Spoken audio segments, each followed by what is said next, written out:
Hello, sorry about being a little late. How's that bumping into the light? Yeah. I thought you were gonna knock it over. Oh no, now it's chaos. There we go. Hi everybody. Hello.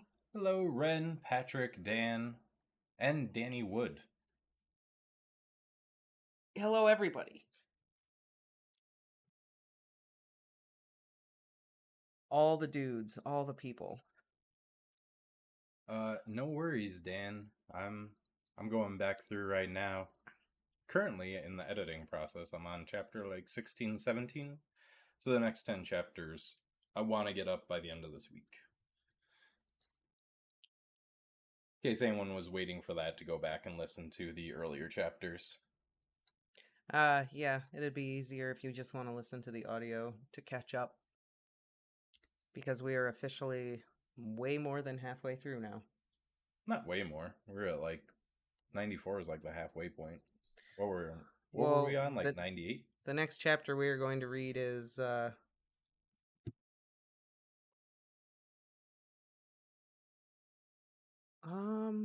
did we read the first chapter of 6th year?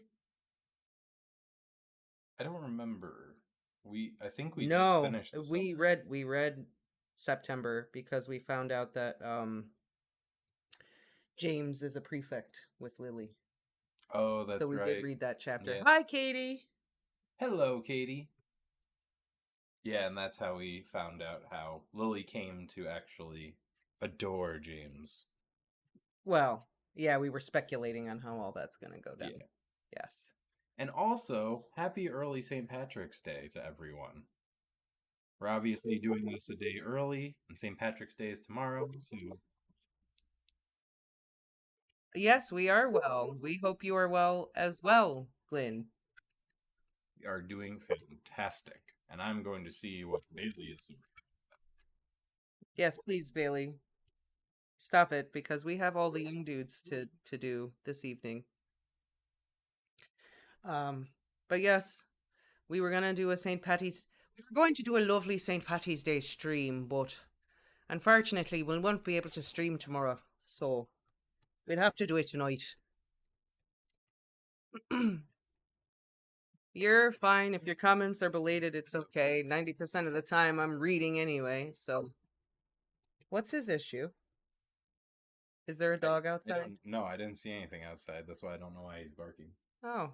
We just took him for a walk and some dogs were out and they got him like riled up and now every sound is making him like bark, get excited.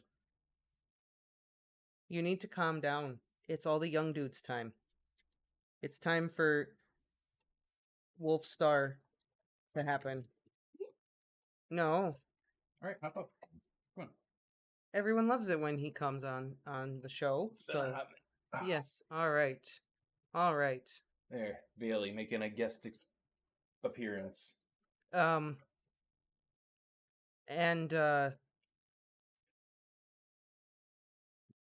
Sirius and Remus are pretty much just doing their thing. Bailey's just blocking both of us. I see that. No, this is my stream now, guys.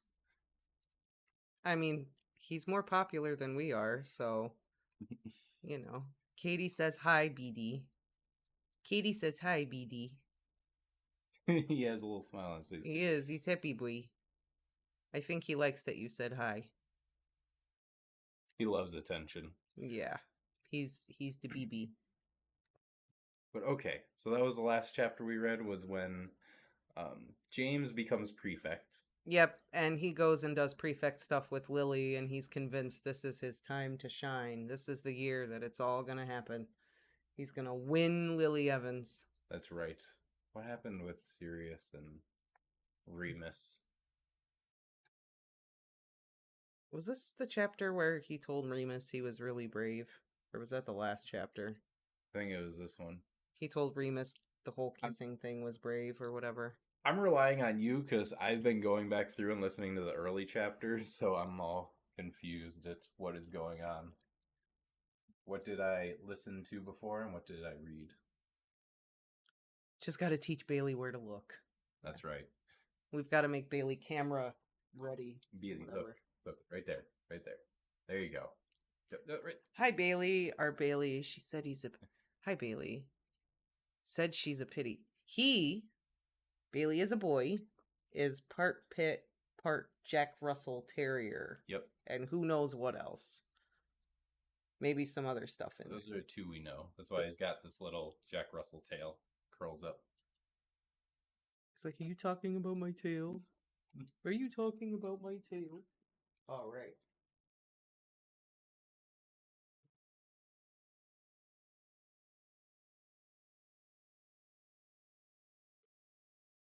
Okay. Oh, Dan says we need a recap of the last couple of chapters. Sirius and Remus made up with each other. Lupin is a prefect, or Lupin is no longer a prefect. James is a prefect. Lupin gave it up. He's getting the opportunity for some one-on-one time with Lily. We came to the conclusion that Dumbledore is a-hole because he gave Lupin a silver badge and couldn't make it out of any other metal that is shiny and silver. Oh, and Remus and Sirius went up to the Owlry because Lupin sent Professor Ferox a letter about Greyback. And that's when Sirius said that he thought Lupin was really brave. Oh, and then Christopher shows up, and he's a prefect, and the silver of his badge, like, gives Remus a hard time. And Sirius helps him down the stairs. Oh, I see. No, Patrick's dog is named Bailey, too. Oh, got you. Okay. That's right. BDs are nice. I see. It was just a typo. Yeah, I got it now. Yeah, I see. So without further ado, shall we start? And she's a pity, too. It's just... Very nice. Pit bulls are the nicest dogs. These sweet BBs. These sweet BBs. These sweet BBs. Yeah. I've never met a pit bull that wasn't anything less than just adorable and sweet. Are we ready? Ready. Bailey, are you ready? I think he's ready. Story time for BD. Let's see if he goes to sleep or relaxes. Chapter 97, 6th year, October. Saturday, 9th of October, 1976. Ugh. Remus staggered to his feet as the transformation completed and his body settled back into its human form. That didn't seem too bad, James said, having just transformed himself. Depends on what you mean by bad, Remus grimaced, pulling his trousers on quickly. James looked away, politely to preserve his modesty, and Sirius, still a dog, padded over with Remus's shirt in his mouth, offering it up with a cocked head. Cheers, Padfoot, Remus smiled. He wanted to pat the dog on the head and had to keep reminding himself that this was Sirius. Thank Merlin it's Saturday, James yawned, taking a seat on the beaten-up couch. It sagged drearily beneath him, Springs wheezing. Yeah, if Madame Pomfrey lets me off the hospital wing, I'll probably go straight to bed anyway, Remus replied, stifling his own yawn and laying down on his cot. You're lucky, Peter said, appearing as if from nowhere in a far corner of the room. Supposed to be taking Desi to Hogsmeade at 11. Prongs, don't you have to lead the third years down? Nah, James yawned again, noisily. Now Evans knows about Remus's furry little problem, she's actually cutting me some slack. That fifth-year kid with the sunburn is doing it instead. Evans doesn't know anything else, does she? Sirius finally reappeared, joining James on the couch. James shook his head, leaning back on the couch and closing his eyes. Oi! Sirius nudged him. We've got to go soon, don't sleep. You lot go, Remus murmured. Get some rest. Thanks for coming and all that. Coming to Hogsmeade, Mooney? Sirius asked, hauling James to his feet. 3 broomsticks? Can't, Remus shook his head. Didn't I tell you? Had my permission revoked. After the attacks. What? Sirius looked outraged. They can't punish you for something some other bastard's done. Shh! Remus flapped his hand, frowning. Madame Pomfrey could be on her way down the tunnel, and besides, he had a headache. It's not to punish me, it's for my own safety. Now get lost, the lot of you.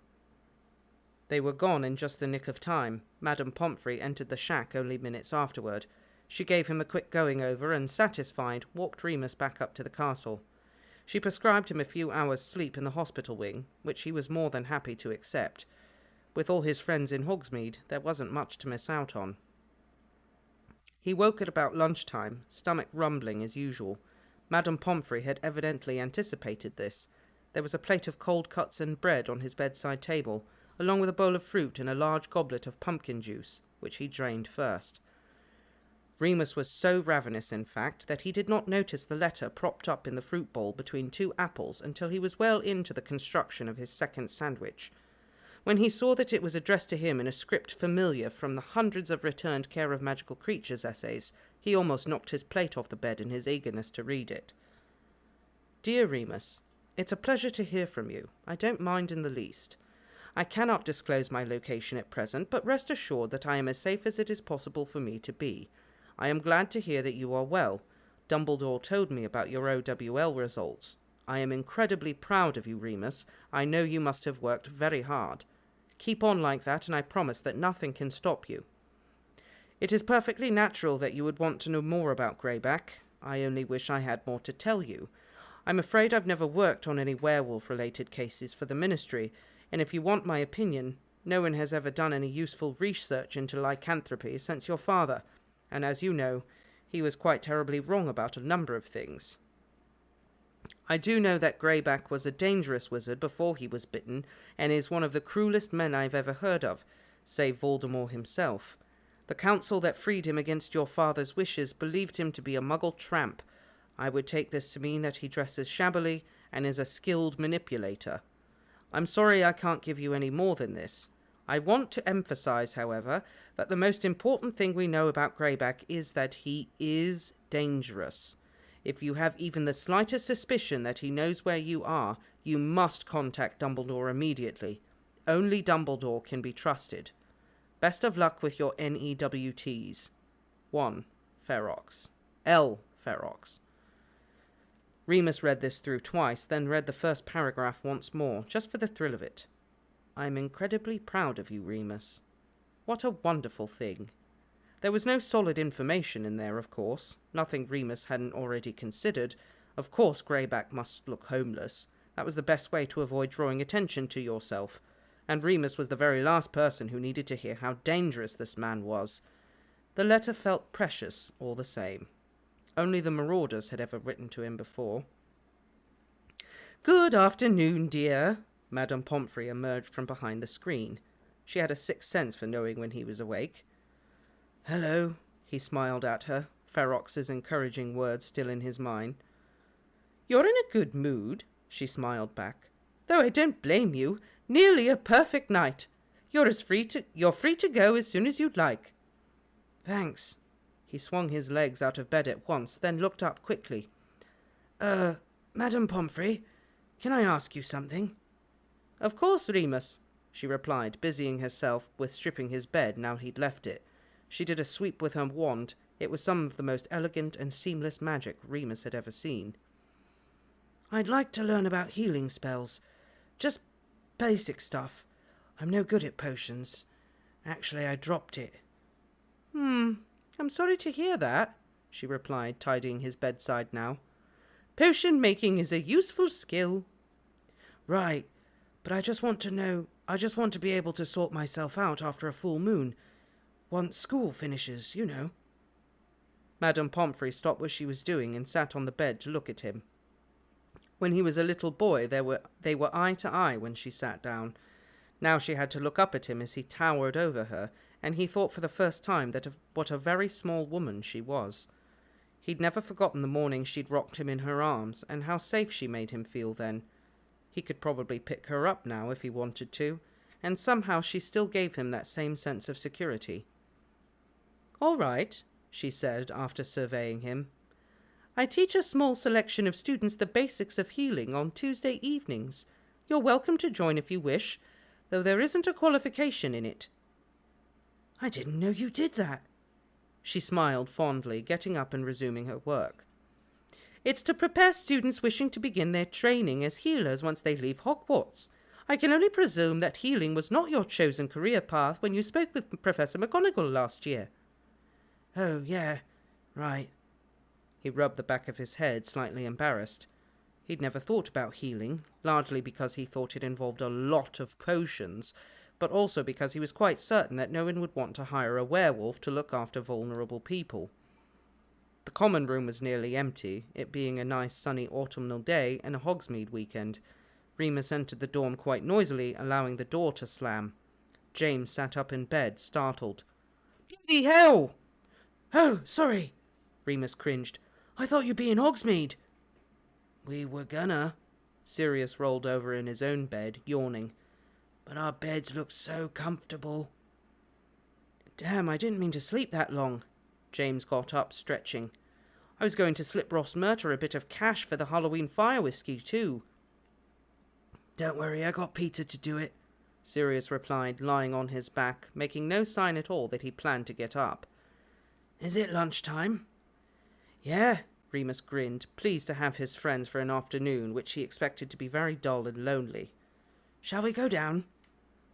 "Let me shower first," James nodded, trailing sleepily toward the bathroom. "Ugh, and I really ought to start that Defense Against the Dark Arts essay on Patronuses. Have either of you done it?" "Drafted," Remus said, flicking through his own pile of homework. "You can take a look at it if you want, but I bet you know it better than me anyway." "Hardly had the time for reading," James shouted from inside the bathroom.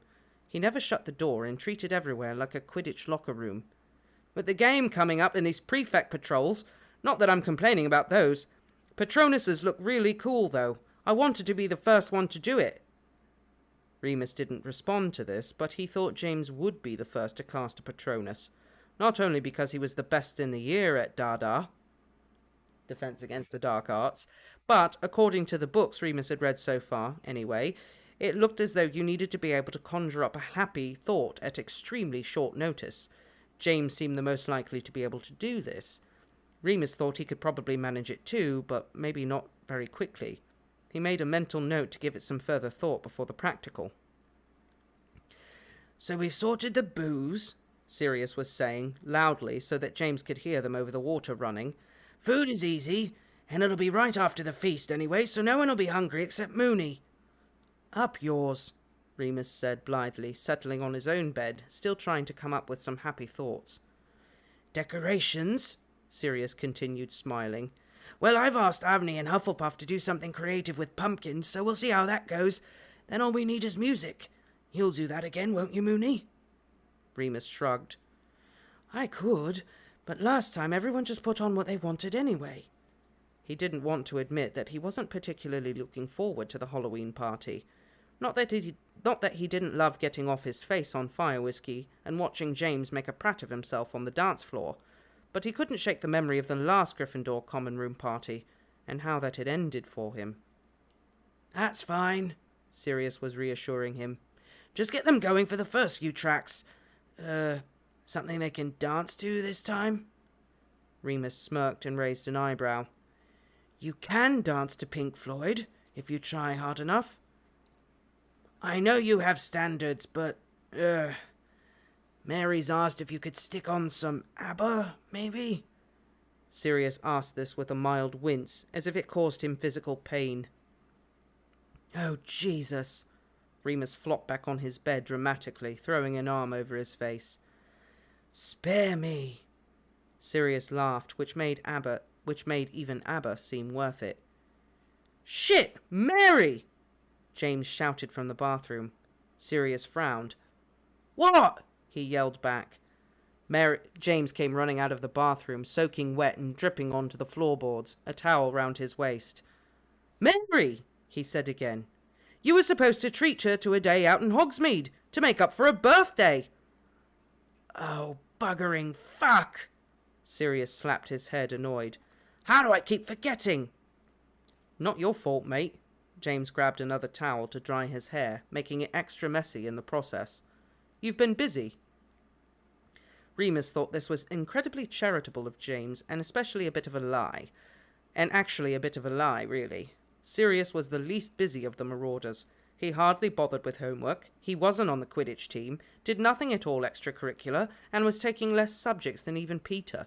Other than detentions and a dedicated commitment to practical jokes, Mary was Sirius's only other real concern. "Ah, well, she'll forgive me," Sirius sighed. "I'll take her out next time, and really go mad on Valentine's Day." "That's months away," Remus reminded him. Sirius shrugged. Remus shook his head, putting his glasses on and rooting around in his dresser for clothes. "Your funeral, mate," he said. "You're going to lose that girl if you're not careful." Remus's heart skipped a beat. I don't think Remus. Yeah, Sirius actually. I don't think Sirius cares. I think his heart is somewhere else. Is somewhere else? Whether he wants to admit it or not. And yeah, the Dada. I was like, Dada. Dada Potter is good at Dada. Yeah, right. Just like his boy. That's right. Just like his little man. Oh my lord. Let's oh my god. Let's talk a little bit about the fact that they don't teach healing spells at all. Yeah, they really don't, do they? Unless you slip into the back streets of Hogwarts. I wonder if you learn a little bit of that in Defense Against the Dark Arts. You would think. Like, just being a wizard is dangerous. Like, you're flying on a broom 50 feet in the air.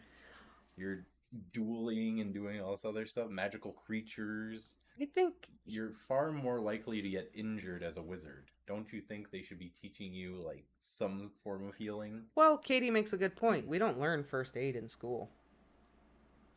Well, you can't. Health class. They taught us some of that.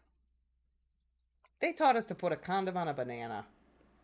See, we never learned that. We actually learned, like, how to use a first aid kit and what everything was for in there. And that's no. Nope. And there was also... we put on the drunk glasses and put a condom on a banana. And then you could also do lifeguarding in gym. It's like lifeguard training. Yeah, we didn't do that in school. Oh. Well, we had that stuff. Well, good for you. I went to Maybe that's why my... I went to a normal school where we don't have those luxuries that you had where you went to school. We went to school like 10 miles apart. Yeah, and what a difference.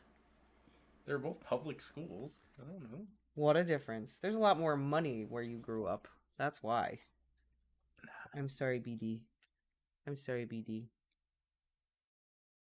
But either way, I don't think he speaks the healing spell. Does he ever say what that healing spell is? Dan's asking. He can't remember the healing spell that Snape uses to heal Harry. You mean Draco? Or Draco, yeah. I think he's just... when Harry attacked him. I think it's described as Snape muttering very quickly, like very quietly. Yeah. I don't think Harry catches exactly what he's saying because he's speaking very rapidly, very quietly.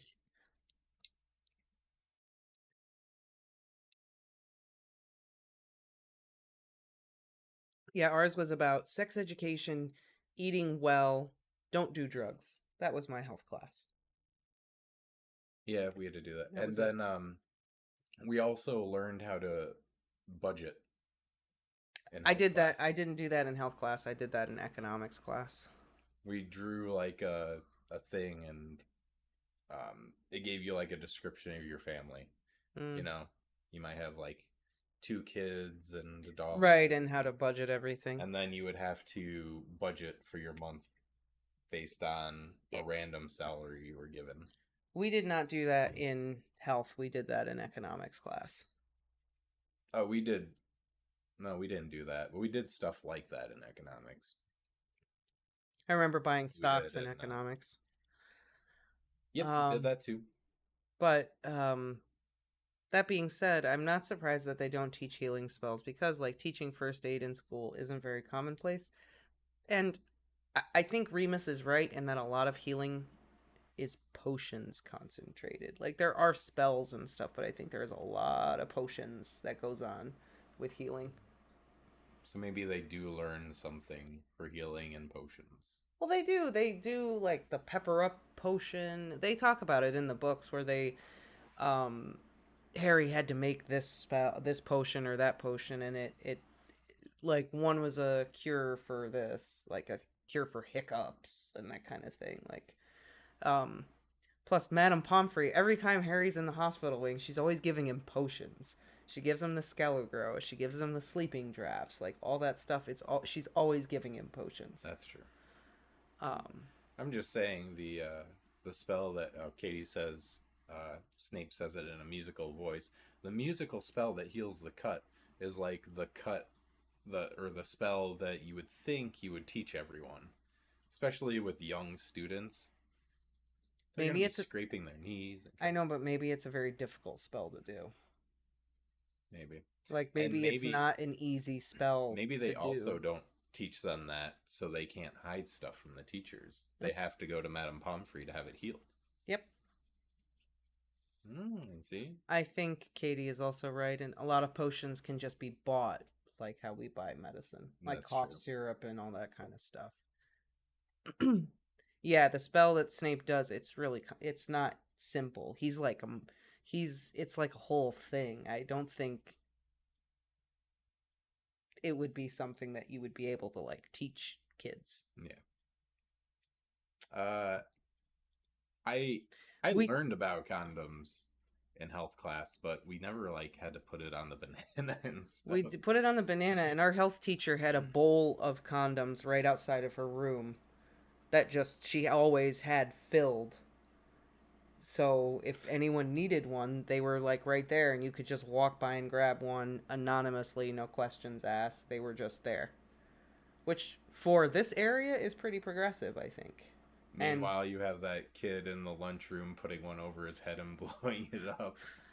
And yeah, I mean, maybe they teach them in 7th year. We really wouldn't know. Maybe they learn some of that stuff. We don't get 7th year at Hogwarts, so we really don't know what kids do in 7th year. That's true. So Who knows? who knows? Maybe you can take an elective where you can start learning that if you're going Well, that's to what be a Humphrey healer. said. That Yeah, after you choose what you want what to you want to do. be, if you want to be a healer, you would take her class. Yeah, or her elective. Uh, Because she says there's no qualifier for it or anything, but yeah. Before we move on, though, I do want to point out when Ferox says Dumbledore is the only one you can trust. First thing that crossed my mind was, but is he really? Is he really trustworthy? Is he telling you the truth? Hagrid says the same thing. Yeah, I mean, you can trust him as long as he needs you. Until, I mean, hey, Dumbledore's one of my favorite characters. I'm not hating on Dumbledore. I'm just saying You're he you're keeps making secrets. yes, he does. Yes, he does. He He's is not the most open person. no. And he is a little political with his information and when he chooses to drop it, and yeah, he's not the most forthcoming person at all. That pretty much sums it up. Yes. He's very guarded, BD.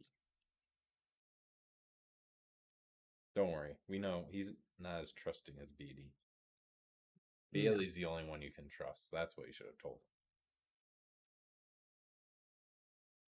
Wizard Doctor School, maybe. I wonder if there is like a secondary school that you would go to become a healer. There's got to be some kind of thing. Oh yeah, there's definitely got. Like I mean, you have to go to med school. 4 years of college and then like 6 years of med school. Yeah, and then you have to do your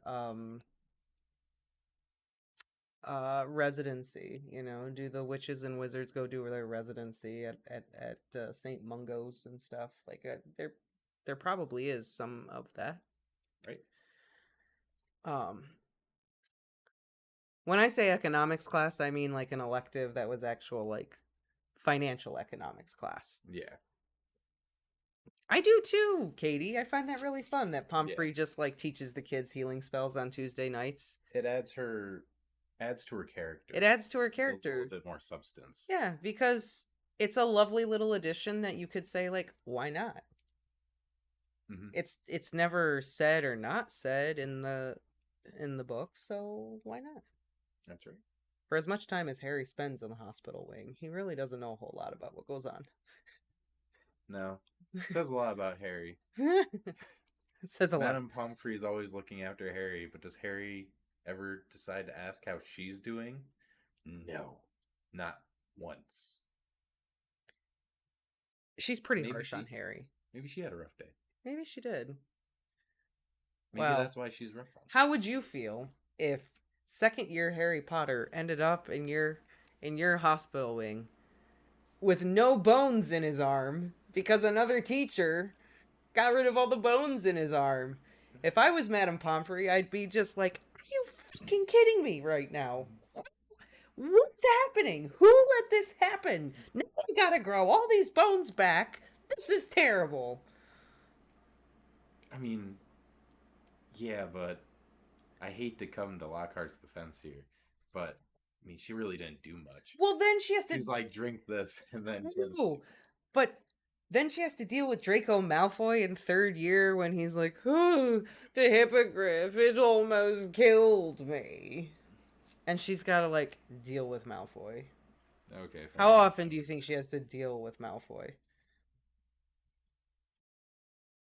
I'm just saying, Katie is right. She's one of the unsung heroes of the story. She really is. She probably deals with it. Or how many kids did she have to deal with in the hospital wing when Fred and George were selling all of their puking pastilles and stuff? Oh God. Think about that. They should just make like a random donation to her wizard account to Gringotts. After Fred and George Weasley leave Hogwarts, you know she'd better have gone to Dumbledore and been like, I need a raise, Dumbledore. Please, I can't do this anymore. I need more money. Fred and George just donate anonymously to Pomfrey like 100,000 galleons with just sorry. Sorry. We never meant for any of that to happen. Just like, what is Boban's doing? Yeah. All the petrified students and not being able to do anything about it, waiting for the mandrakes, like, oh, who's going to be next? Is someone going to die? But then again, I mean, at least petrified, that's just lay him in the corner. I'll get to him when we get the mandrakes. I know, but she's got to keep them all cleaned up and stuff. When they're petrified, does like bowel movements still happen? I was gonna. I thought just everything is just frozen. That was my perception of it. Yeah, maybe. The entire body is frozen. Or is it like, when you die, everything just relaxes and all goes? We're never given details about this, so I don't know. Well, I hope not, because in the movie, when they show Hermione there...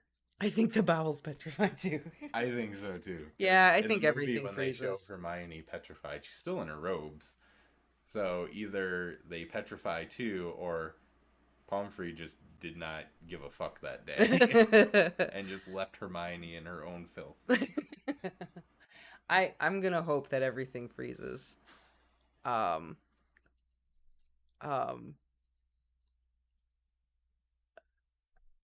What about all the people getting stung by the blast-ended Scroots in fourth year? Think about it. Pomfrey deals with a lot. Yeah. She does. Pomfrey, the true hero. Or in book 1 where Ron comes to her with his like swollen hands and she's just like, what happened to you? And he can't say, a dragon bit me. He has to like lie about it, and she looks at it and goes, probably thinking like, a dragon bit you. But he won't. Or how many students use the Engorgio spell and then can't not Engorgio anymore? Fair enough. That's fair. She didn't examine Hermione too much. Yeah. She didn't see the note. And I can see where they're the huge problems with Dumbledore. And by all means, yes, bring your friend in. It would be awesome to have a Dumbledore stream. I mean, we're going to do the great Snape debate. So we'll have to do a Dumbledore discussion. Friday, I'm cutting that off. It'll Okay. have been a month, or I think maybe About a month. About a month. I'll cut that off, and we're going to start working on that and getting our arguments ready for that. It's so funny because Katie's like, "Oh, I defend Dumbledore all day." Yeah. And I'm sitting here like, "Yep, I know that feeling. I know the feeling."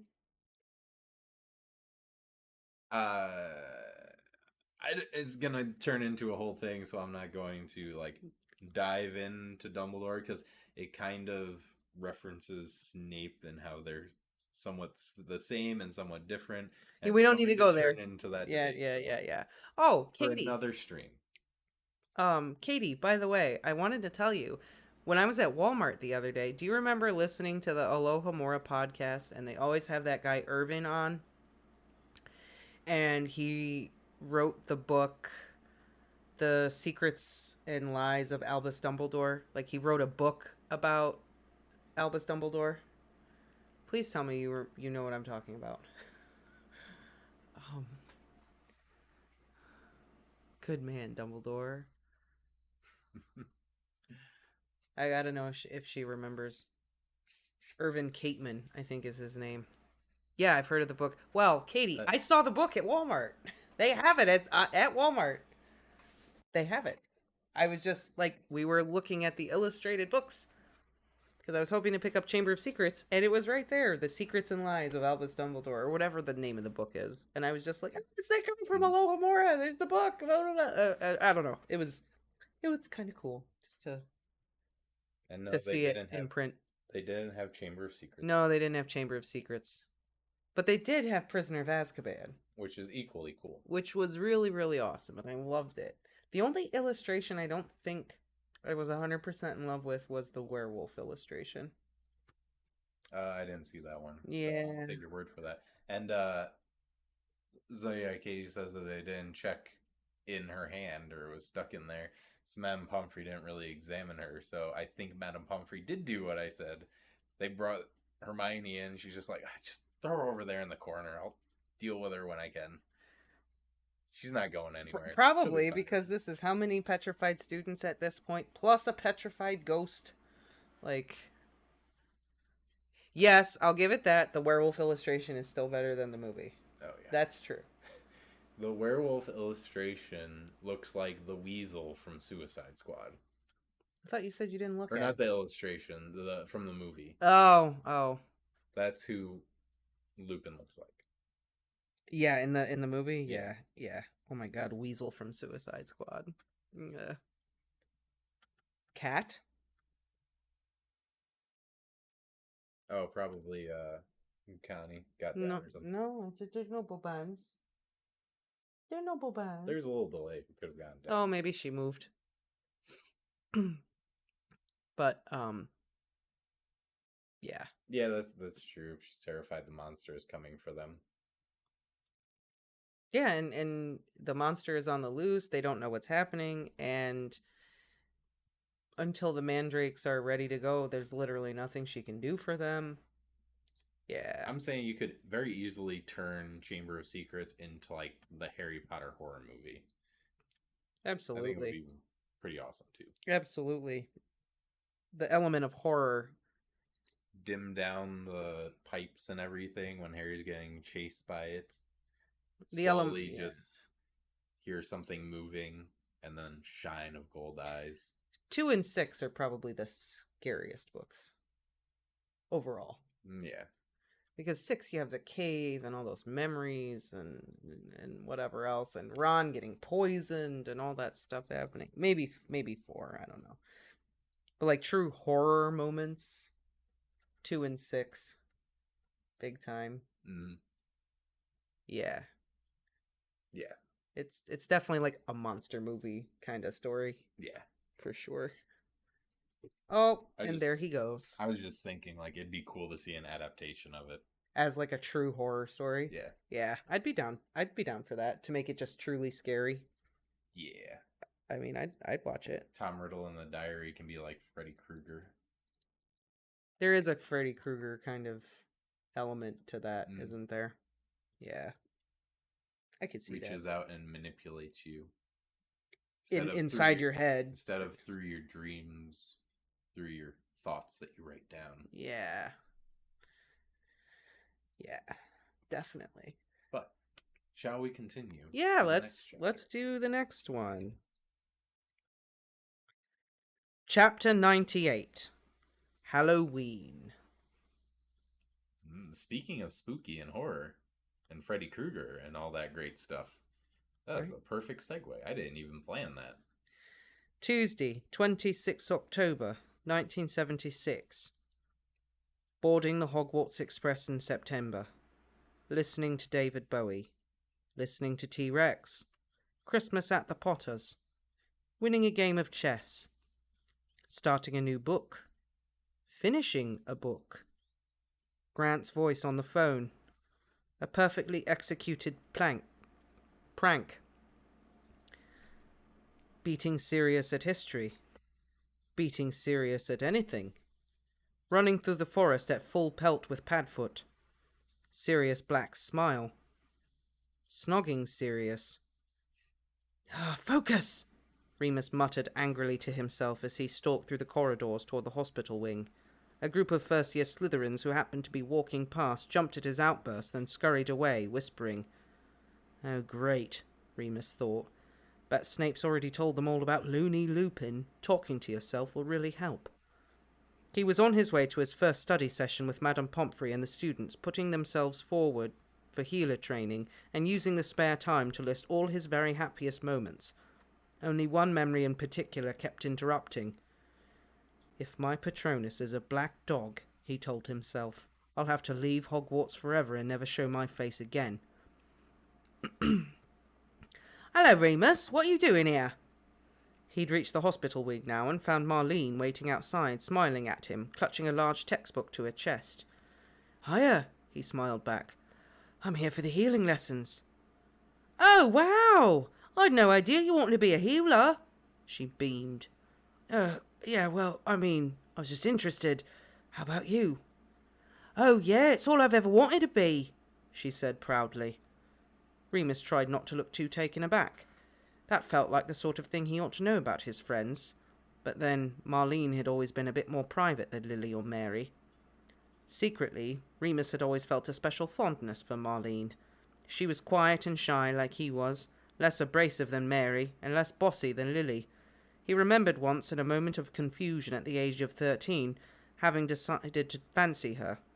That embarrassed him now, but he had a feeling that if he told her, she'd see the humour in it.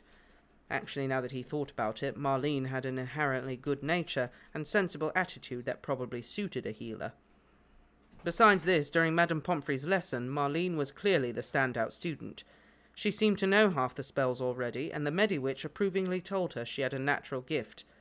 Marlene flushed with pride at this, and Remus realised that it was the first time he'd seen her so confident.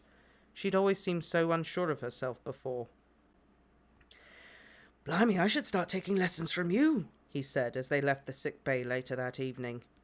Oh, shut up, she grinned bashfully. You'll be running rings round me once you've had a chance to catch up. Doubt it, he nudged her. Don't want to be a professional beater, then?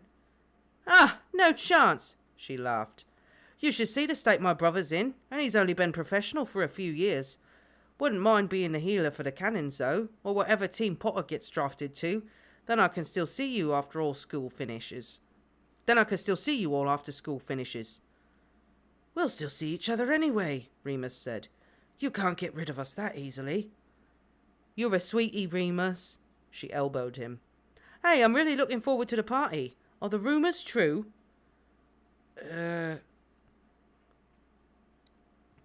Halloween 1976 was due to fall on a Sunday, and due to the nature of the evening, Hogwarts students were given Monday off. This, in Sirius's mind, could not have been more perfect. The Marauders' parties had grown legendary in status, and there were whispers all over the castle speculating on what exactly the four boys might have in store. There was mention of copious amounts of alcohol, potential fireworks, Remus heard one Hufflepuff who swore blind they'd smuggled in a real band, instruments and all. "What do they think?" laughed James. "I'm hiding them under my bed. They will be right about the fireworks, though." "James," Remus groaned, "you're a prefect." "Exactly," he grinned, puffing out his chest. "And I have the authority to sanction any celebrations I see fit." Remus had tentatively prodded Lily on this statement, not wanting to get James in trouble, but equally not wanting to see her humiliated either. "Look, Remus, after 6 years I'm learning to just go with the flow as far as you lot are concerned," she said, not looking up from her arithmancy charts. "If Potter and Black want a party, they'll find a way. I'm just going to brush up on extinguishing spells and make sure no one gets hurt. Besides," she did look up now, "I think everyone needs a bit of cheering up. The war, you know." So that was that then. If Lily Evans was okay with a party, Remus supposed that he would have to be as well. Besides, it was partly to celebrate Sirius's birthday too, which fell on the following Wednesday. And you had to be capable of superhuman cruelty to deprive Sirius Black of a birthday celebration. This was a sore spot with Mary, who had been forgotten about twice now and was rapidly losing her patience with flighty, easily distracted Sirius. The problem was, she seemed to think that Remus was the best person to vent about it. "I'm not an idiot," she sighed a few days after forgiving Sirius for his latest flight, not after having charmed all the goblets on the Gryffindor dining table to suddenly fling their contents into his face. "I knew what he was like before we started to go out, and my auntie always says you can't change a man." Remus replied, hoping this sounded caring and supportive. Evidently it did, because she carried right on talking. "And I like the fact he doesn't follow the rules and he doesn't care what anyone thinks. I do just sort of wish he cared what I think." "I'm sure he does," Remus mumbled. "He doesn't show it, though, and actually he's not the only good-looking boy at Hogwarts." She said this with a wry look on her face as a tall Ravenclaw 7th year walked past them. Roman Rotherhide. Remus had heard a lot of girls whispering about him. He had curly hair as long as Sirius's and dark brown eyes. Mary licked her lips, her own eyes following the older boy as he left the library. Remus slammed his book shut. "Shall we go?" Brandon B., thank you so much for that $2.99. Oh, thank you. Yes, thank you very much for the super chat. Sunday, 31st of October, 1976. The afternoon of the party, Remus was lying on his bed with the curtains drawn, listening to Diamond Dogs for the 100th time, trying to avoid all the nonsense going on downstairs. The girls seemed to have joined forces and turned the usually comfortable, slightly worn round the edges Gryffindor common room into a cross between a jumble sale and the Boots cosmetic counter. He could practically smell the perfume from his bed, and it made his nose itch. They were getting ready, Mary and Marlene had told him, though Remus couldn't see what that meant exactly, except that it seemed to involve a lot of mirrors, a lot of giggling, and an ungodly amount of hairspray. James was trying out new beaters for the Quidditch team, and Remus assumed Sirius was with him. Peter was helping Desi choose a dress for the party, though Remus suspected this was just a cover story. A glance at the Marauders map told him that Peter Pettigrew and Desdemona Lewis were alone in the prefect's bathroom. Ooh, I'm telling you, a lot of stuff happens in that prefect's bathroom. Alone and exiled from the common room, Remus had considered the library, but Christopher was there, and it looked like he was sitting close to the entrance, on novice error. You got far better light near the back of the windows, by the back windows, which meant that Remus would have to say hello, and Christopher would make some cold shrugging reply, and eventually Remus was going to have to sort all that out, but just now he wasn't in the bloody mood, okay? Feeling very sorry for himself, he reclined on the bed and raised his wand, lazily levitating the record out of its sleeve and onto the needle. He lugged the record player up from its usual spot on Sirius's shelf and sat it on the end of his bed, hoping that with the bed curtains drawn he could play it loud enough to drown out the high-pitched chatter drifting up from the stairs. In the year of the scavenger, the season of the bitch, sashay on the boardwalk, scurry to the ditch. Just another future song for lonely little kids. Oh, hello. Sirius poked his head through the curtains. Remus sat up. Hi, he replied uneasily, slightly embarrassed, as if he'd been caught doing something he shouldn't be. You want your record back? You want your record player back? Nah, Sirius waved a hand. He opened the curtains further and, much to Remus's horror, climbed inside, crawling onto the bed. He settled down on his back beside Remus and listened to the record with him. They were quiet for a long while, both staring at the red canopy above. Remus just kept telling himself that Sirius was behaving perfectly normally. He lounged about on James's bed all the time. It meant nothing. Finally, much to his relief, Sirius spoke. Broke up with Mary. Ah, so that was all. Remus raised his eyebrows. Really? Sorry about that, mate. He felt Sirius shrug beside him. Nah, it's okay. Not like I was in love with her or anything. Plenty more fish in the sea. Yeah, Sirius chuckled. They both fell quiet again. Bowie's thin, sharp voice rattled between them. The first song ended and the thunderous swell of Sweet Thing played. Love this track, Sirius commented. Remus murmured in agreement. If you want it, boys, get it here thing, 'cause you hope, boys, it's a cheap thing. Oh, you don't actually know the song? Nope. Oh. We did it, Sirius said suddenly. Me and Mary. Oh, we did it, Sirius said suddenly. Me and Mary. You did? Oh, when? Over the summer? Once or twice since we've been back at Hogwarts? Right. Is that... I mean, that's not why she dumped you. No! Sirius scowled at him. Thanks for the vote of confidence, but I don't think I was that terrible. We just broke up is all. How was it? The breakup? No! How was it? Sirius smiled enigmatically.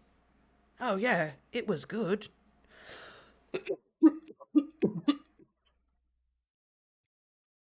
It was good. Great. Not like I imagined, but yeah, good. Well, good then. She's really gorgeous, Mary. Yeah, she is. Then let it be. It's all I ever wanted. It's a street with a deal and a taste. It's got claws. It's got me. It's got you. Remember when we were kids and we were convinced Bowie was a wizard? Sirius said. Remus smiled fondly at the memory. Yeah, I still think he sort of is.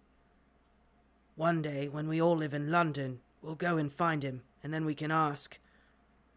Remus burst out laughing. What? Sirius grinned back at him. You can't just meet someone like Bowie. Don't see why not. We could go to one of his gigs, or find out where he lives. Have some imagination, Lupin. Once we're of age, we can do anything. Rebel Rebel started up next. It was practically Sirius's theme song by now. Anything? Remus smirked. You already think you can do anything. Calling me arrogant? Sirius narrowed his eyes, sitting up. He was smiling. Remus smiled back. Going to deny it? He replied. Your ego is so big it has its own orbit. Harsh! Your ego is so big, Remus continued slyly. When you were doing it with Mary, you probably closed your eyes and imagined yourself. You wound me, Lupin! Sirius reached for a pillow and began to beat him with it. Remus kneed him in the shin, rolling over to try and stop Sirius's onslaught, but Sirius was quicker. Laughing, he clambered on top of Remus, forcing him down, holding his wrists over his head. Ha! He cheered triumphant. Apologize. No. Remus cocked an eyebrow and struggled to get free. Sirius was straddling him now and braced himself against Remus's movements, pushing back down. "You can't escape," Sirius said. "I've got you, Moony." Their eyes met and everything was different. Remus became acutely aware of the lack of space between them, every shape and angle of Sirius's body that was touching his own. He jerked upwards, deliberately, testing, and Sirius pushed back. "Sirius," Remus whispered, tentatively, hearing the catch in his own voice. "What are we doing?" "Shh." Sirius shook his head. "Shh," Sirius said again, leaning forward now, letting go of Remus's wrists. Just... His face was buried in the pillow next to them. Remus could hear his breathing quickening over the refrain of "Rock and Roll with Me." "You always were the one that knew." "Okay," Remus whispered. "We'll do this." If this was what Sirius wanted, Remus wasn't going to ask any more questions. He didn't think he had enough blood left in his brain to formulate a thought anyway.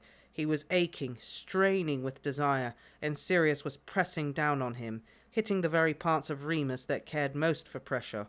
He pushed his hand between them, fumbled with the buttons of their jeans. Sirius stiffened slightly but allowed it, letting Remus do everything. Letting Remus touch him. He was momentarily shy about his body. How bony his body must seem, how awkward his hands. But soon there was no space left for shyness. Sirius kept moving and Remus was lost, completely lost in the strange familiarity of another person and the gorgeous smell of Sirius's hair. It was over almost as quickly as it had begun. All it took was the right angle against Sirius's hip and Remus gasped, twitching, seeing stars, and a second later Sirius let out a muffled cry into the bedsheets.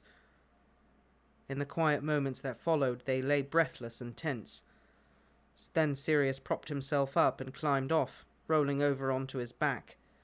They said nothing as they did up their trousers and straightened their clothes. Remus refused to be the first one to speak. "Got a bit carried away," Sirius said, clearing his throat. Remus blinked. "Right," he swallowed dryly.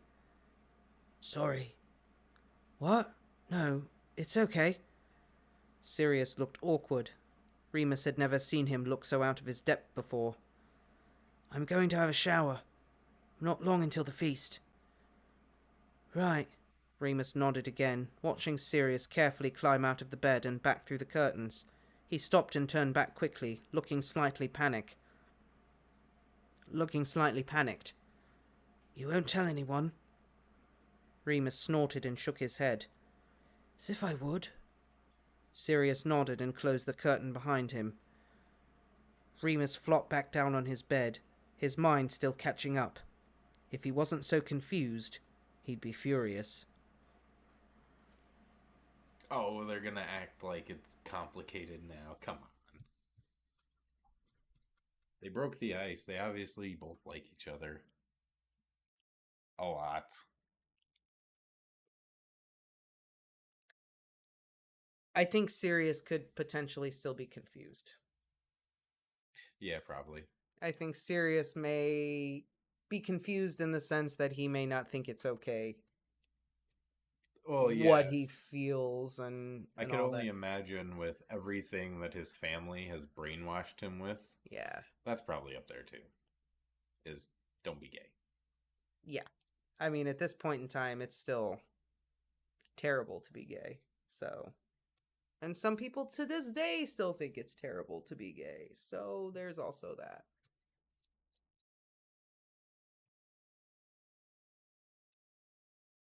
Yeah, I don't know. So do you think that Sirius intentionally messed everything up with Mary? I think so. Yeah. Well, maybe he subconsciously did it. I don't. You think he's just that bad at remembering? I think if he cared more about her, he would have remembered. Yeah. Yeah. Or maybe that's why him and Lupin end up not together. Yeah. Maybe he's just I think that. Sirius is confused. He's Lupin 2 years ago. Yeah, He's fair like enough. 2 years behind Lupin as far as figuring out who he is and what he wants and all that stuff. That's true. And maybe that's why he's done with Mary, because he doesn't like her as much as he should like her. And maybe that's confusing. Yeah. You know, I don't know. A lot of complicated things going on. Mm-hmm. So where do you think this is going to go now? Do you think it's going to result in another, like 3 chapters of sullen, awkward silences between Remus and Sirius? I don't think it'll be as Like the bad this kiss? time. No? Sirius already went this far, so I think something like this is probably going to happen again. But I could kind of see this happening and Sirius flip-flopping and Lupin having to be like, no, you either we're going to do this or we're not. Yeah. I see that being the frustration. I see Sirius coming back for more, but being weird about it, and Lupin being like, "You can't do this." Maybe Lupin's done like keeping it a secret, but Sirius wants to keep it a secret. Because we ended with him saying he Maybe. won't tell anyone, right? Yeah. Maybe they'll like end up secretly being together, but Lupin doesn't want it to be a secret. Yeah. That could be it too. Yeah, maybe he was just trying too hard to be into her. Yeah. Like trying to bury whatever else is going on in his brain. Yeah, I'd say so. And he just like couldn't be that into her. Yeah, I think that's definitely part of what happened. I'm wondering whether it was the subconscious, like, I just don't care enough, or if it was consciously he realized, like, I'm not into her. I don't want to break up with her, but I want her to want to break up with me. Right. Because he doesn't really have a reason to break up with her. So it's, it would have been awkward. If he just like, is a we're crappy done. boyfriend or Why? something. We're done. So, it's easier. If you're a bad boyfriend. Yeah. Over and over and over. And then at least stuff. the other person is probably at the point where they're like, cool, I was thinking the same thing. Yeah. Which is honestly probably a kindness to Mary, really. Yeah. Because it's not her fault that Sirius feels the way he is. Yeah. Yeah. And at least, I guess this way she can just be like, well, you're a terrible boyfriend anyway. I'm not feeling that, versus like, I'm just not that into you. And then her being all like depressed and stuff.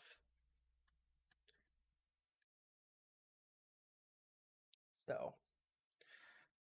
That's true. The 70s revolution did start that whole you love who you love movement. Mm-hmm. Mm-hmm. This is early 70s. So this is like, mid movement. This is 1976 right now. Yeah. So got a bit carried away. What the isn't that the way it always goes? What the hell? Tension release, then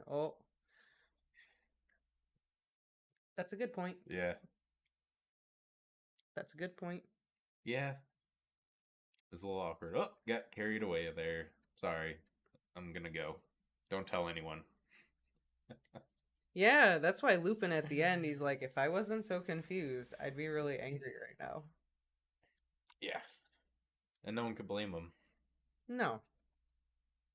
No. And I don't think Sirius is intentionally hurting Lupin. I think he's figuring out who he is, but I think it's not fair to Lupin what he's doing. I think he's confused, and he's using Lupin to find out or kind of get his head straight.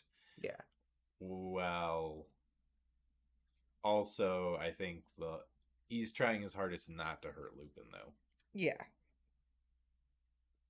But at the same time, it's also just not fair to Lupin either. No, it isn't. This is This is messy now. More ways than one. It has. Oh, yeah. This has the potential to get messier, too. I just, wow. Oh, yeah. They were definitely happy to see each other in the Shrieking Shack. Mm. Okay, so what's the next chapter?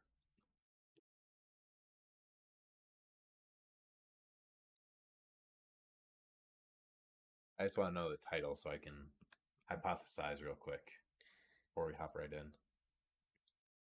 Parties and pustules. Ew. Ew. Oh, okay. Whoa. Okay, so we just had this experience with Sirius and Lupin, and now pustules are coming into it. Yep. Sirius. Apparently he missed health class. Maybe someone else What has happened? pustules.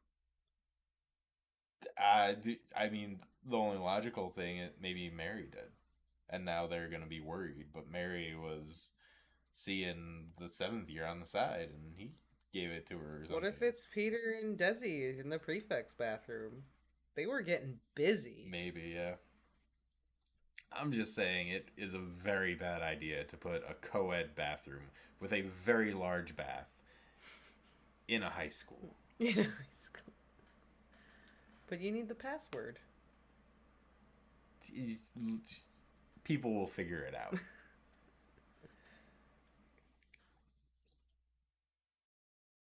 I got nothing for you other than we know that Peter and Desdemona were in there. Yes. And neither one of them are prefects. Or is Desdemona a prefect? She might be a prefect. Maybe she is. I don't remember now. Either way. Saying. Either way, they will figure it out. One of those prefects is going to want something or be a little short on cash and just be like, 50 galleons, I'll tell you. That's That's true. actually a lot. That's a lot. Yeah, but you get. Who is he bribing? Draco Malfoy? Hey, go big or go home. Draco Malfoy could afford it. That's what I mean. Look, it's a prefect's bathroom. You're not going to charge, a few sickles for it. Come on. This is the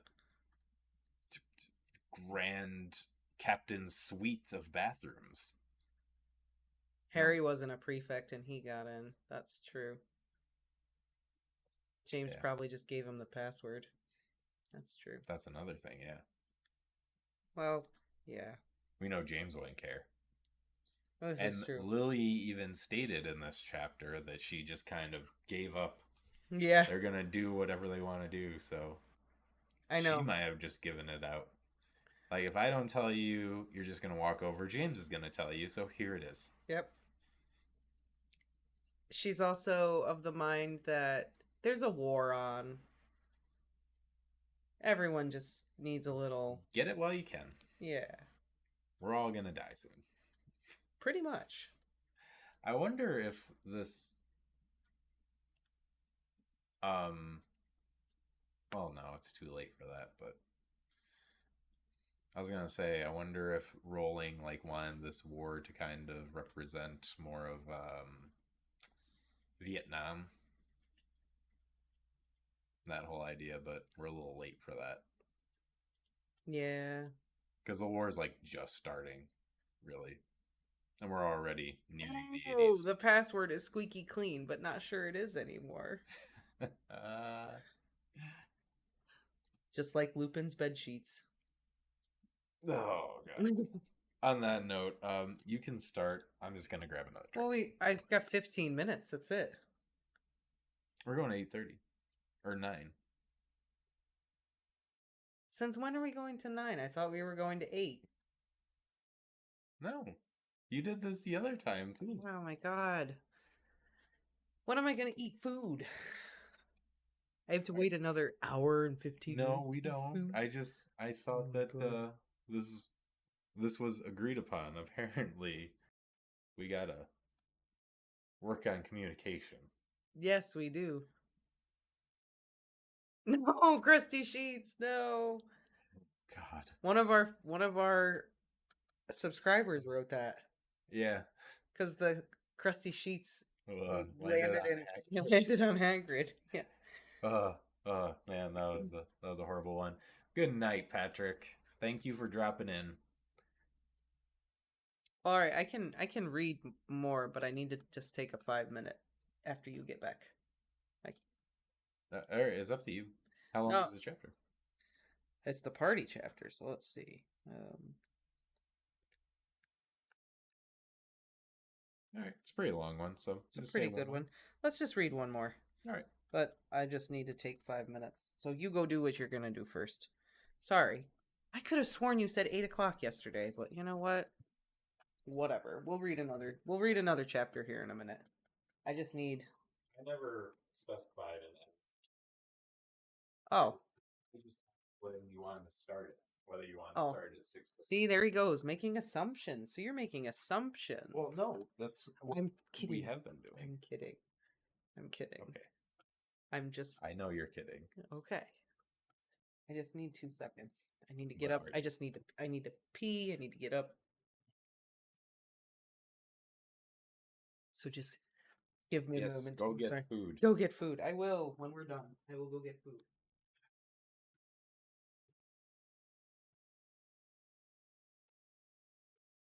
I have to do a voicemail recording too when we're done. A voicemail recording? What, like Harry Potter voice? My boss asked me if I could call and leave a voicemail on her phone in an Irish accent for tomorrow. So it's as if the leprechaun called her. Oh, okay. For her kids. So what are you gonna say? That's great. Well, she wrote them a note that says "Top of the morning to you." What is the note? It says something like "Top of the morning to my fellow Irishmen. I made this just for you. It's a breakfast. Yeah. I had a little fun while you were all sound asleep. You're gonna have to help your mom clean up because she doesn't think my tricks are funny." And then there's like an Irish quote that I gave. Mm. So she wants me to call and leave a voicemail that says something like "Top of the morning to ya. I hope you had fun with all the havoc I wreaked. I left you a note. I wasn't sure if you got it. I wanted to make sure you got the note and be sure to help your mom because I'm pretty sure she probably didn't think I was very funny." And then she wants me to like read the quote again. I gotcha. Because I was like doing it in an Irish accent today, and then they asked me if I would do it, so I was like, okay, that's cute. So I gotta do it before 10 p.m. Yeah. But anyway, let me pee, and I'll be right back.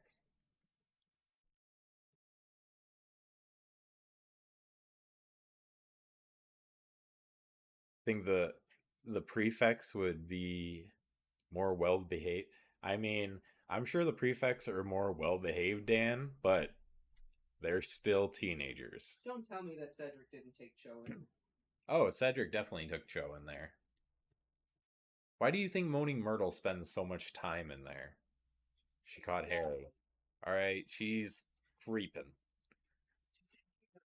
She's creeping, not a freak. I mean, she probably is a freak, but I don't want to think about that.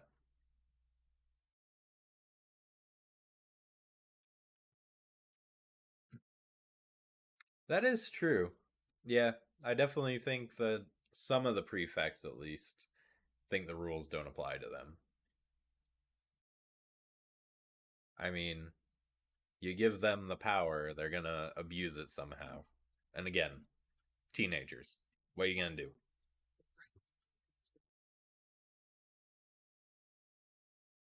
Well, yes, great power comes great responsibility. And that works if you're Spider-Man, but not a wizard. I wonder if there are any wizard superheroes, you know?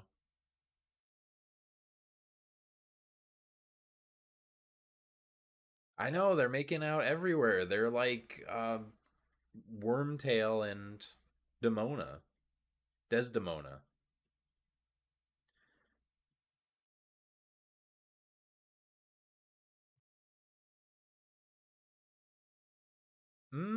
I don't know.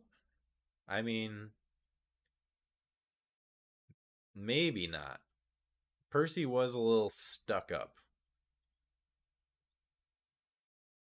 But at the same time, he was also very easily corrupted by Fudge and the Ministry. So I can't help but think maybe Penny could have, lured him into it without much of a fight. What do you think? You think Percy would have done it? What? Went to the prefect's bathroom with Penelope? Yeah, they're both prefects. Why not? Yeah, that's just... They both have the right to be there. Yeah, I know, but, things. Do you think they would have done those things? I think Penelope could have persuaded him.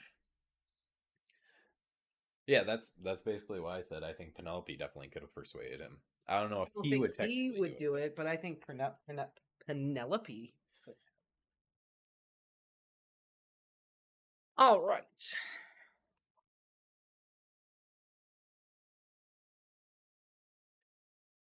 Or our Ron. But exactly, or Ron. Ron wasn't bad though. Well, no, but I'm pretty sure he would have taken Hermione into the prefect's bathroom the first chance he got. Well, probably. Exactly. And exactly, it's the 70s. Make love, not war. There you go. It's fine. It's fine. I mean, there is a war, so they obviously chose that option as well, but, Should we, I just read a comment someone said about Marjorie Taylor Greene, and it's making me laugh so hard. It's so good. I'm sorry. Way off topic. But that's what was open when I... No politics. I'm sorry, but it was so funny. Only Remus. Only Remus. Okay. All right. We'll read this chapter. Hopefully this chapter ends on a high note. We'll see, won't we? I feel like it was kind of a downer, the last one, with Sirius just kind of brushing him off. Chapter 99. 6th year. Parties and pustules. Okay, again, there's a song. Don't know the rhythm, the whatever. So here we go. Ready? Take it away. He's in love with rock and roll. Whoa! He's in love with getting stoned. Whoa! He's in love with Janie Jones. Whoa! He don't like his boring job, no. And he knows what he like to do. He knows he's gonna have fun with you. You lucky lady. Nice. Had that, swing vibe to it,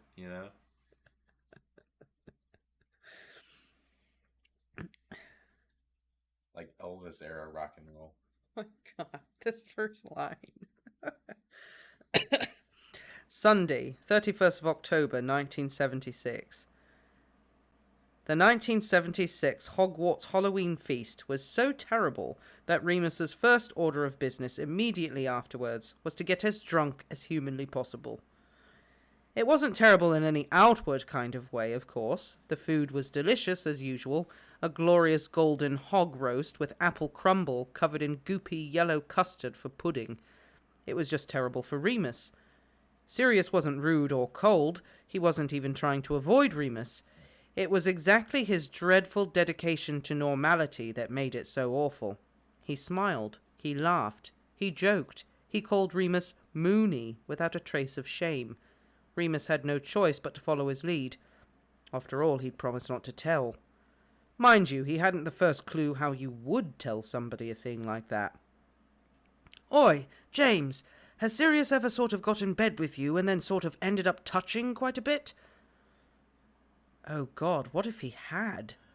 There was also Lily, of course, the most sympathetic person Remus knew after James, though the thought of talking to a girl about that sort of thing was mortifying.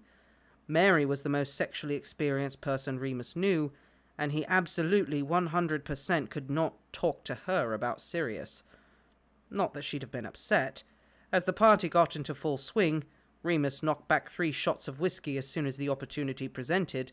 Mary descended from the girls' dorm dressed to kill in a very tight red dress, which made even Remus stare for a few seconds. Roman Rotherhide of Ravenclaw was the first to offer her a drink, and the two spent the rest of the evening entirely absorbed in each other, one way or another. Remus skulked by the record player for a bit, deliberately putting on the most abrasive, least danceable records he could find. The Stooges' We Will Fall, swiftly followed by Sister Ray, then some Captain Beefheart for good measure. Eventually he was overpowered by a group of fourth-year girls who ganged up on him clutching David Cassidy and Bay City Rollers LPs. After that he devoted himself to the punch bowl. Sirius was having a good time, obviously. He and James were gregarious hosts as always, making the rounds like the good pure-blood heirs they were. The common room kept filling up as students came from all over the castle, and it got so warm that Remus ended up taking a bottle of witch's brew he'd topped with whiskey and sitting alone by the open window, chain-smoking. Marlene approached at some point to see if he was okay, and to ask if Sirius was seeing anyone else now that he and Mary were over. Remus scowled at the hopeful look in her eyes and told her he didn't give a shit. She frowned but left him alone after that. At about 9 o'clock things got really hazy. The last thing he remembered was Peter and Desdemona's pitch-perfect performance of Paradise by the Dashboard Light. Trust Peter to like Meatloaf of all the Muggle music in the world. Remus vaguely remembered smiling stupidly as the pair of them flung each other round the room, red and sweaty, but having the time of their lives, belting out the duet at the top of their lungs. You gotta do what you can, and let Mother Nature do the rest. Ain't no doubt about it, we were doubly blessed, 'cause we were barely 17 and we were barely dressed. There's been a lot of singing in these past two. You're killing it. I know, I got it at the end. The next thing Remus knew, he was in the dorm bathroom, bent over the toilet bowl, choking his guts out. He must have got there a bit late because his shirt and trousers were wet and stinking. The room whirled and lurched, and he lay down on the soothing cold tiles as the closing bars of Rebel Rebel wafted up the stairs. "Oi, Mooney, wakey wakey, mate!" James's voice boomed into his throbbing head a few hours later. "Bloody hell," James sighed. "Scourgify! Come on, up you get, it's Padfoot's turn to puke." Remus blinked at the bright light and tried to crawl to his feet. The bathroom was small to begin with just room for a sink toilet and bathtub. There really wasn't room for 3 lanky 16-year-old boys, 2 of whom were so drunk they could barely stand. Remus backed into the sink as Sirius flung himself at the toilet bowl, noisily throwing up. Luckily, his hair was tied back. Remus blinked again, staring dopily at him for a while, before James gently yanked him up by the elbow. "Come on, Mooney, me old pal. Time for bed, eh?" He mumbled, feeling childless and helpless. He allowed James to lead him out of the bathroom and towards his bed. Ugh.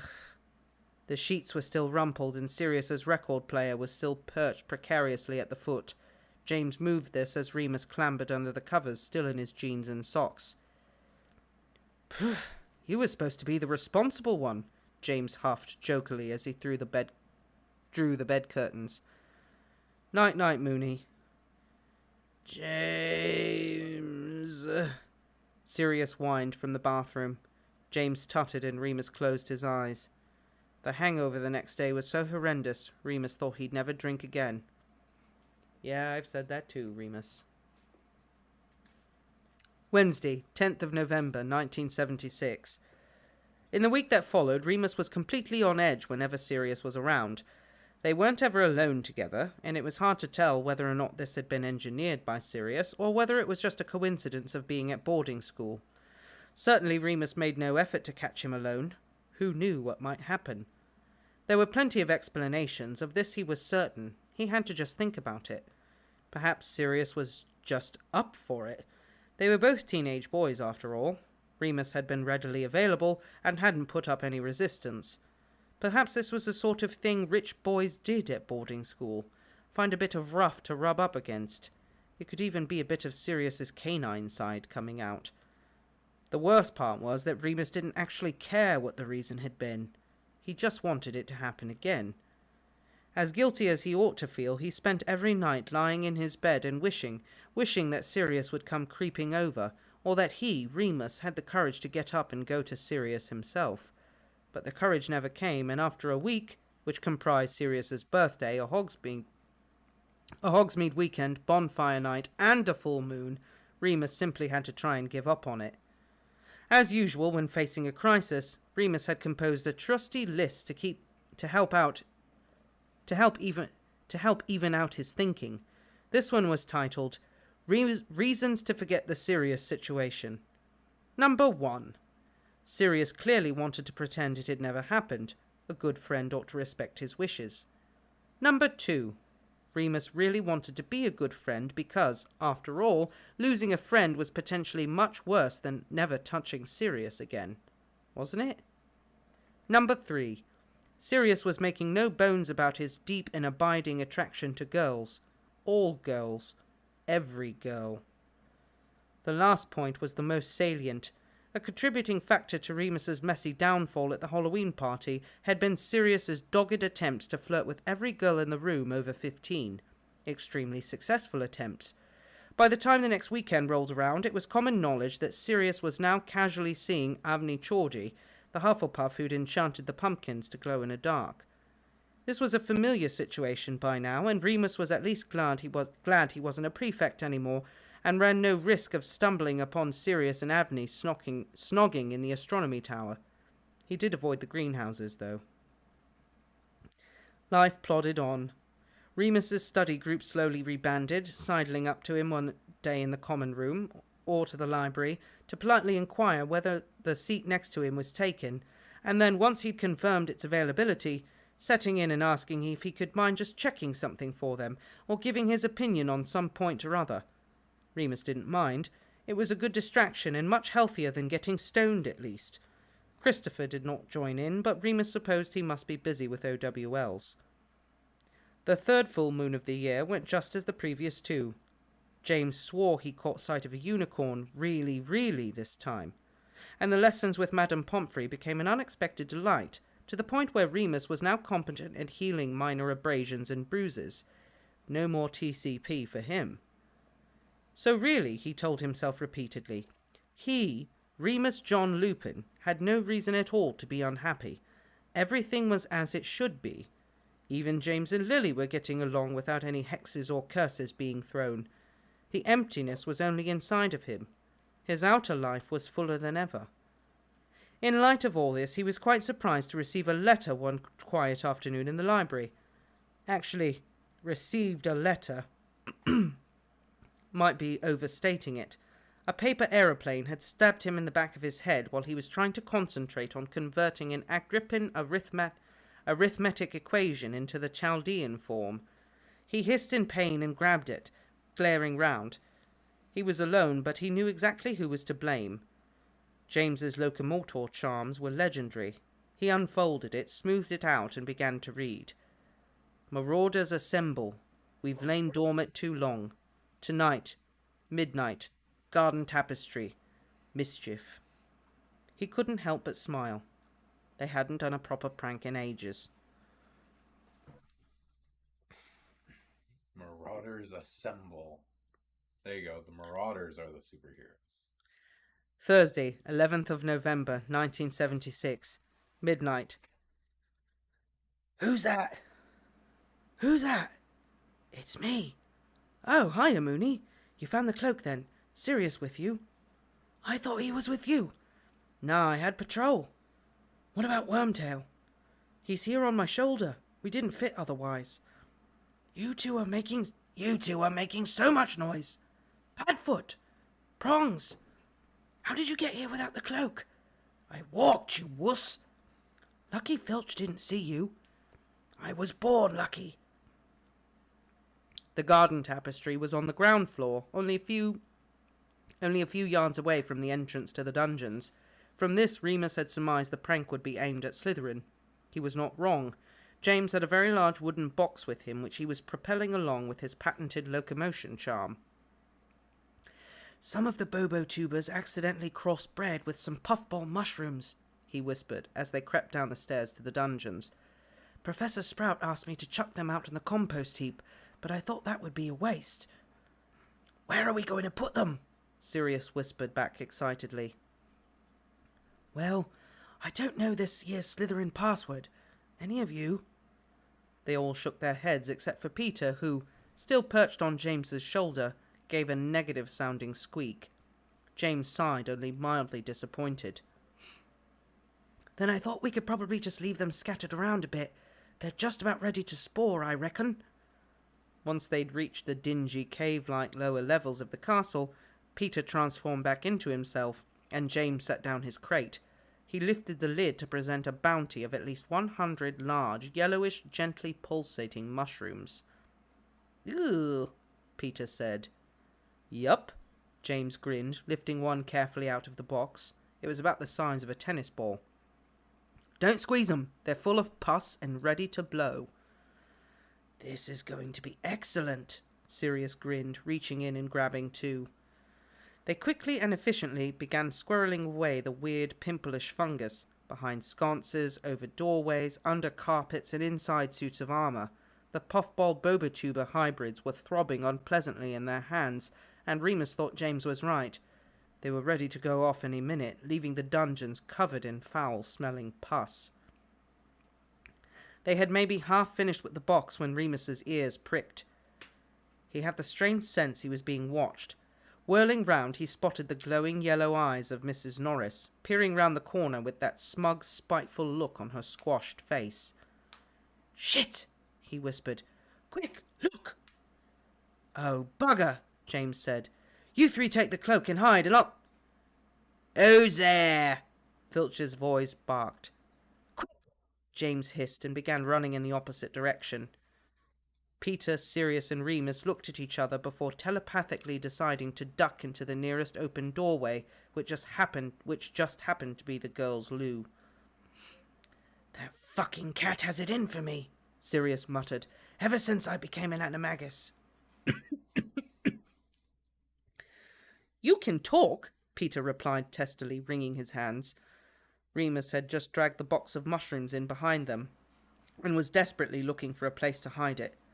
"Push it in front of the door," Sirius said. "I don't think that will—" "Locomoto! No!" Sirius was not as good at this charm as James. He always put a bit too much force behind it. It was all Remus could do to duck down and cover his head as the crate of delicate bobotuber puffballs slammed loudly into the bathroom door, setting off every last pustule with a sickening squelch. Peter disappeared completely, shrinking down to rat size at the very last moment and scuttling down the nearest drain for refuge. Sirius, ever confident in his abilities, simply stood there looking stupid as gallons and gallons of pus exploded in his face, coating the entire bathroom in the process. It was sometimes very easy not to idolize Sirius Black. Gross. Pulsating Pustule mushrooms. It's like, it has to be mushrooms, too. I hate mushrooms to begin with. Now pulsating pustules on it. Yeah. Bobo Turbo. Yep. Peter's first betrayal. That's Yep. what I was thinking. And it's very interesting that Sirius is just standing there and Peter disappears down a drain pipe. Yeah. Very parallel-y. Not foreshadowing anything that may happen later in life to these two. Yeah. Except in this case, Peter left with his fingers. Yeah. All intact. Yeah, I don't like mushrooms either, Katie. None of us like mushrooms. Mm-mm. I think we're all in that camp right there. It's not a taste thing. It's a texture thing. It's totally a texture thing. Yeah, for me, it's definitely not flavor, because I like the earthy flavor of mushrooms, but the texture is just yuck. I think, was it, someone said, maybe not. Right? How old is Mrs. Norris? There, like, that's what I was looking for, yeah. Because she's not a kitten in this one. So No, she's she's got to cat. be like at least 30 years old. She's old, man. By the time So, Harry meets her, yeah, and like, we're whoa. sure that she's a cat and not a Kneasel, right? I don't know. Maybe she's a Kneasel because don't they have a longer lifespan? Mm-hmm. So yeah, or maybe she's just part Kneasel. There's a theory that Mrs. Norris is actually the love of Filch's life who got transfigured into a cat and can't change back. Can't change back. Or she's an animagus who got stuck as a cat, can't change back. Well, I guess this could definitely prove it. Doda having troubles. Oh, okay. She got it. She figured it out. All right. Yeah, I wasn't sure. I don't think so. Yeah. That's the only reason I could think of is that she's so old. She has to be some form of magical being. Maybe she's a young kitty. Maybe she's like a year old in this story or something. She's just a kitten. Yeah. And already chasing down kids. Yeah. I don't know. Well, she also has to be smart enough to like call Filch. when the kids. So I feel like she's got to be at least part Kneasel. Probably. Maybe Filch bought her from Mrs. Fig, known for breeding Kneasels. Maybe it's Crookshank's sister. Maybe. Or mother. Maybe. Headcanon theories all the way. Yeah, pretty much. Lola, don't throw up. Don't eat so fast. Oh my god. She's obviously smart enough to realize that Sirius is a dog. Right. It's not like him. And Peter's like, you should talk. I am happy we ended on this chapter because it was a little bit uplifting. The Marauders are back doing what the Marauders do best. Yes. It's nice. It's refreshing. Pranking and failing. I like the parallel to when Sirius gets arrested. Yeah. It's good. Oh. This isn't canon, so maybe the author just wanted her in the story, or she's OG Mrs. Norris, and the one in the 90s is Mrs. Norris number 2. It could be. Filch is definitely the type of person that would just keep naming the cats the same thing. He is. He would do that. You're Miss Norris. You're Miss Norris 2. Miss Norris 3. Are you gonna make it, Lola? You having a troubles. You hear that? All that little grumbly noise that she's making? All that said BB noise? What? What, Doda? Come up here. Come on. Come on, Doda. Come on, Doda. Filch has more Miss Norrises than Paramount has Fast and the Furious movies. Does Filch have more Mrs. Norrises than the Black family has house elf heads in number 12? Filch has more Miss Norrises than the Black family has incest babies. Oh, damn. I don't think Lola likes this conversation. Too close to home, being a kitty. Yeah, Lola don't like it. Maybe the cat is named after the woman he loves. Tragic backstory for Filch. Maybe. I mean, Dumbledore does make him clean the castle without magic. Yeah. I actually saw a comment.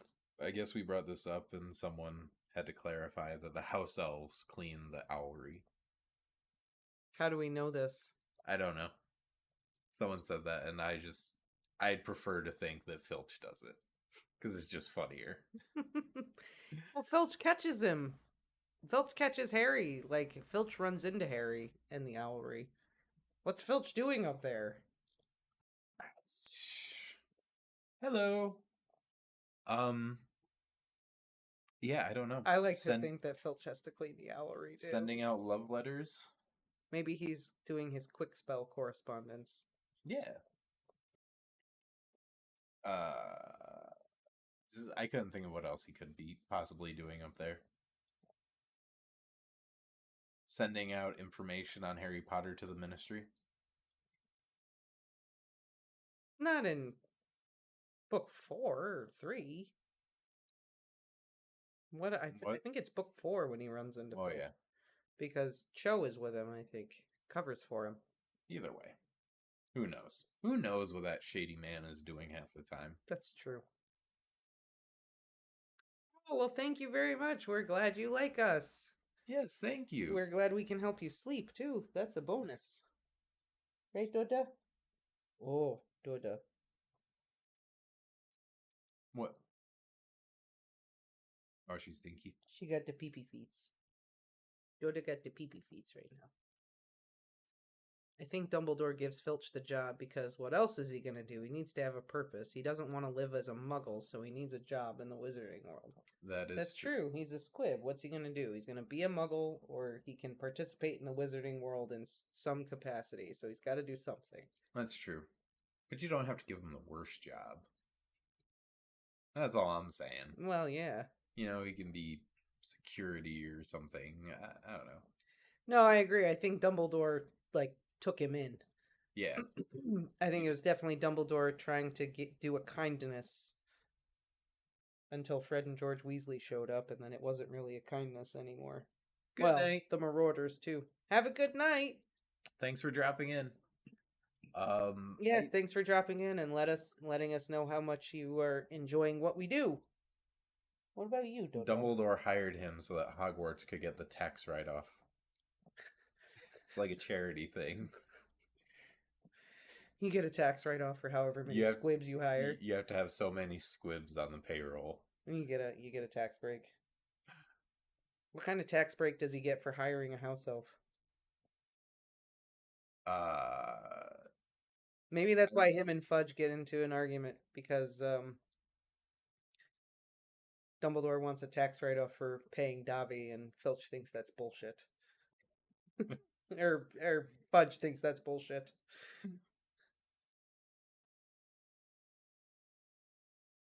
Yeah, maybe that was part of the parting of the ways with Filch and Dumbledore. I mean, you know, he's like, first, you want a write-off for paying house elves, and now you're telling me that you know who is back, Dumbledore, really? I mean, it's possible. Yeah, it's possible, but I don't think so. No, just saying. Probably not. Probably not. Although, I mean, there is a business side to it. Gotta get paid somehow. Gotta get paid. Gotta keep that Hogwarts fund rolling, or else how's Remus gonna get his textbooks? Who's gonna upkeep the Quidditch pitch? That's true. I wonder how many of the teachers Dumbledore did hire just because they knew something or meant something. You know, like the divination teacher, I can't Trelawney. Snape. Well, it's not like Snape knew something. Well, Snape was like a whole situation. Yeah. Like an entire situation. Flitwick, I think, has just been there for a hot minute. Flitwick and McGonagall. Yeah, they've just been there. He's been there. But then, although the story of McGonagall talks about when Dumbledore hires her. Yeah, you told me she had a very sad past. Yeah, McGonagall's life was hard. Professor Sprout, also, I feel like she just been there. I don't know. Right? Yeah, there's always an ulterior motive with Dumbledore. There's always a reason. So, I mean, but we're talking about Pomfrey being the unsung hero of the story because, let's face it, they would have been dead long ago if it weren't for her. Harry wouldn't have bones in his arm. That's what I mean. Yeah. Harry would have been fighting the basilisk with one rubber band. Just slapping him. Like a noodle. Yeah. I will say, Dumbledore, what are you doing with Professor Binns? Yeah. That's kind of a... Dude, come on. Let the man retire. You worked him to death. He's literally dead. Get someone else. But no, Dumbledore went down to his classroom and said, "You gonna be in today?" And then, I know you're dead, but We really need coverage. And then in the staff room, whenever anyone has a question, Dumbledore just says, "Well, since I can't get a tax write-off for my house elf, technically he's a ghost. He's not alive, so I don't have to pay him." That's true. That's true. Katie does make a point. Binns doesn't know he's dead. Yeah, but doesn't he? I know he got up. He didn't realize he was dead and just went to class. But at this point, come on. Maybe it's just a thing that One of the times he's gonna go reach for the door handle and he just goes right through it. And he's gonna think, this is a little weird. Something might be up. it's Dumbledore cutting corners. Why would I hire someone else if I don't have to pay this dude? He's dead. Exactly. Why would I train someone new when I have you for eternity? Yeah. He still thinks he's teaching kids from his time.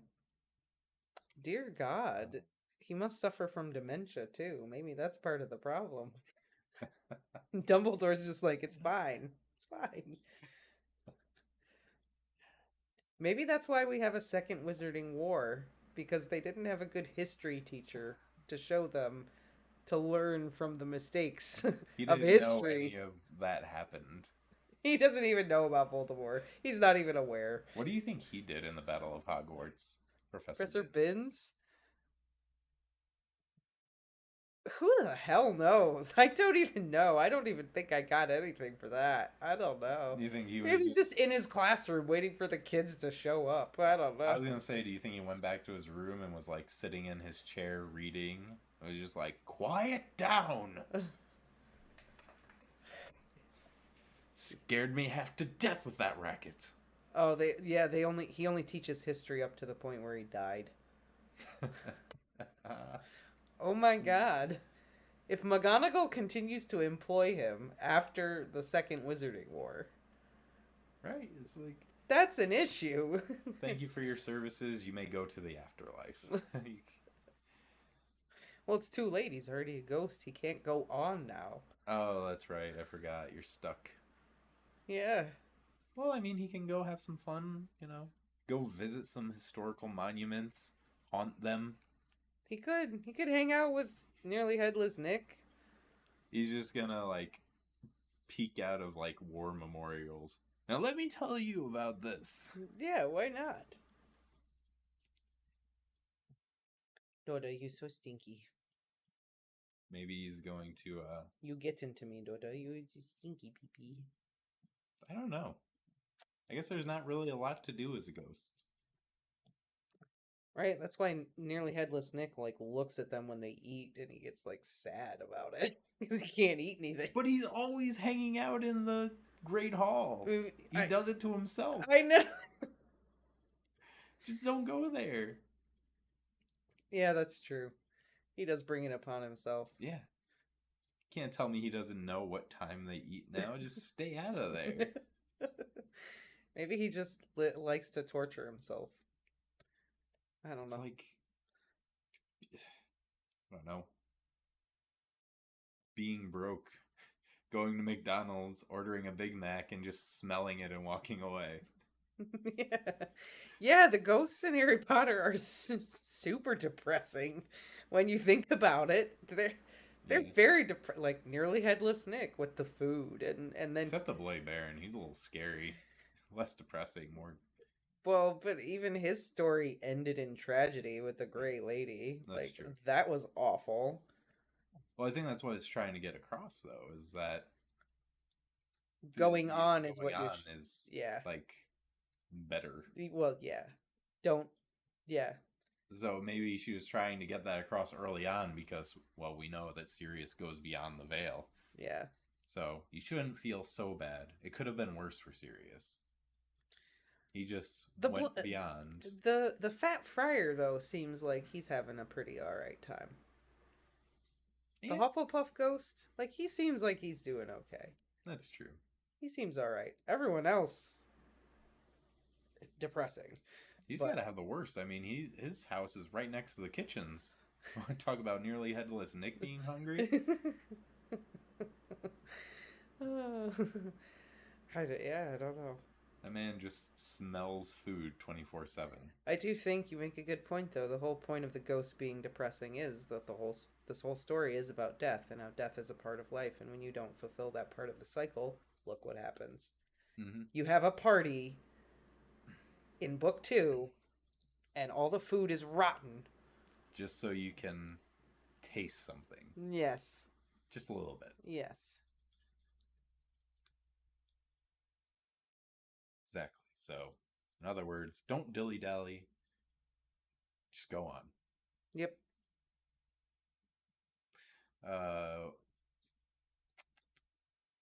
What was that quote? I can't think of it right now. Death is but the next great adventure. Well, no, but... Oh, okay. Now, I know how they... so does it ever make it clear whether ghosts can, like, possess people in this? Never a thing. Okay. I was gonna say, I mean, I guess that's a way they could have some fun. Oh, and Moaning Myrtle gets off by hanging out in the prefect's bathroom all the time. Yeah. Weird. Really weird. Although it would be very interesting. I mean, if I were a ghost, honestly, it'd be kind of cool because I'd go explore everywhere like I couldn't. When you were alive? Yeah. Like, oh, there's no way I could have gotten this deep in the ocean. Guess what? Now I can. I don't even have to worry about Breathing. giant squids eating me. Oh, what's that? A rattlesnake? Like, I care. I don't know, Dodo. I don't know, Dodo. And 2 totally different locations. There's not rattlesnakes at the bottom of the ocean. Thank you for the clarification. I appreciate You're welcome. that. On that note, though, I think it is about time we wrap it up. Yes, we're talking about food, so I'm sure you're getting hungry. I'm getting very hungry. I haven't eaten anything yet. I also need to take a shower. They can haunt people. Like Myrtle does to her bully. She follows her around and ruins her wedding. Yes. That's right. Right, because she talks about her bully. Trying to think of what her name is. But I remember that. Myrtle talks about it. Yeah. So they can haunt people. They just can't possess them.